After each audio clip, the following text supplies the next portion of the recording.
म्हणाची ठीक आहे, 76,000 कोटींचं बंदर आपल्याला पालघरला दिलं, तो विकासही तुमच्या डोळ्यात खुपतोय. आणि म्हणून 10 वर्षात प्रकल्प महाराष्ट्रात येत आहे. महाराष्ट्राच्या ग्रोथ इंजिनला वेग येतोय. आता मुख्यमंत्री दावोसला जाणार आहेत. मी जेव्हा दावोसला गेलो तेव्हा परदेशी गुंतवणूक मोठ्या प्रमाणात, जेव्हा मुख्यमंत्री मागच्या वेळेस गेले तेव्हा देखील परदेशी गुंतवणूक आली. आता देखील मोठ्या प्रमाणात परदेशी गुंतवणूक येईल, रोजगार मिळेल. हे आमचं काम आहे, हे आमचं काम आहे. काम बोलतंय. आणि म्हणून जेव्हा प्रकल्प येत नाही तेव्हा महाराष्ट्र अन्याय होतो म्हणता, आणि प्रकल्प झाले आले तर मुंबई तोडण्याचा डाव असं म्हणता. असं रडगाणं नेहमी तुम्ही गाता. तुमची दुटप्पी भूमिका लोकांना समजली आहे. महाविकास आघाडीच्या काळात महाराष्ट्रात एकही उद्योग आला नाही. महाराष्ट्र FDI मध्ये 3ऱ्या क्रमांकावर होता. गुजरात, कर्नाटक आपल्या महाराष्ट्राच्या पुढे होता. पण आपलं महायुतीचं सरकार आल्यानंतर महाराष्ट्र पुन्हा 1 नंबरला आला. आणि तुमच्या राजकारणापेक्षा महाराष्ट्र मोठा आहे म्हणताना मग महाराष्ट्राला 1 नंबर करण्यासाठी, 1 नंबर करण्यासाठी तसं वागून तरी दाखवा. कालच आमचा वचननामा प्रसिद्ध केला आहे. लाडक्या बहिणींना BST मध्ये 50% सवलत देण्याचा निर्णय आपल्या सरकारने घेतला. लाडक्या बहिणींना 5 लाख रुपये बिनव्याजी कर्ज देण्याचा निर्णय घेतला. खूप निर्णय घेतले, त्याच्यामध्ये मी जात नाही, वचननामा आहे. माझ्या लाडक्या बहिणींना 1,500 रुपये देऊ नका म्हणून निवडणूक आयोगाकडे हेच काँग्रेस महाविकास आघाडी गेली आहे.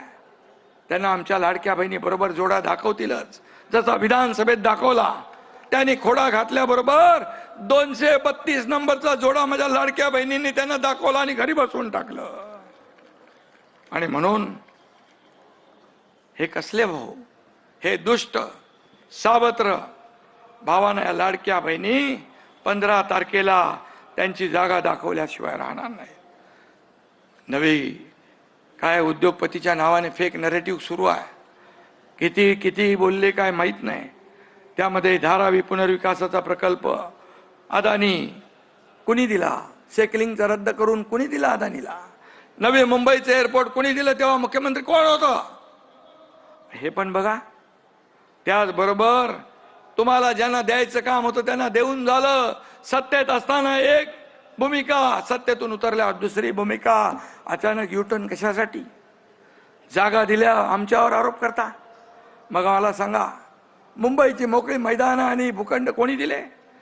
या उद्योगपतींचे संबंध, चांगले संबंध कुणाकुणाबरोबर आहे? 2 वर्षापूर्वी मुख्यमंत्री महोदयजी कलानगरला कुणाच्या घरी गेले?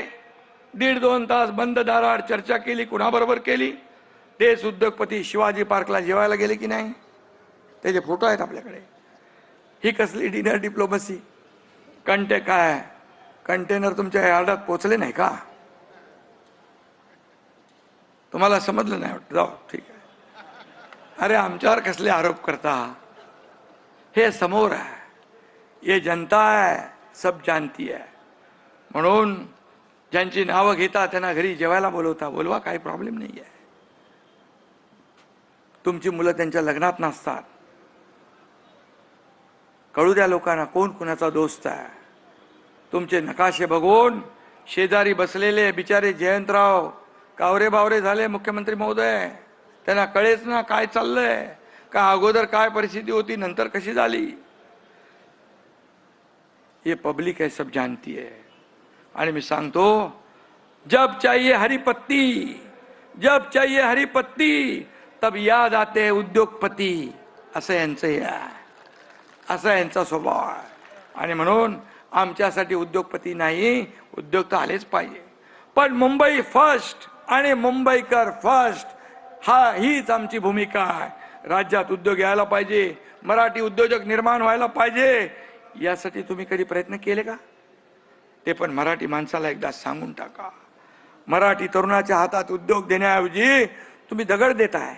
कसली नीती आहे तुमची? मुंबईकडे फक्त सोन्याचं अंड देणारी कोंबडी म्हणून तुम्ही पाहिलं. आता सोन्याची अंडी देणारी कोंबडी कापायला तुम्ही निघालात. मुंबईकर सुज्ञा, मुंबईकर तुमच्या भूलथापांना बोलणार नाही. आणि मुंबईकर आता तुमच्या खोट्या प्रचाराला भुलणार नाही, भावनेच्या राजकारणाला बळी पडणार नाही. मी पुन्हा एकदा सांगतो, कोणी बायकाला आला तरी मुंबई महाराष्ट्रापासून कोणी तोडू शकणार नाही. आणि म्हणून आपल्याला मुंबईला अधिक गतिमान समृद्ध करायचं आहे. येणाऱ्या 15 तारखेला धनुष्यबाण आणि या कमळ या निशाणी समोर आपल्याला बटन दाबून महायुतीच्या सर्व उमेदवारांना विजयी करायचं आहे. ही विनंती आपल्याला करायला आलोय. आणि मुंबई महापालिकेवर महायुतीचाच भगवा फडकणार. आणि पुन्हा एकदा सांगतो, मुंबईचा महापौर मराठीच होणार. जय हिंद, जय महाराष्ट्र.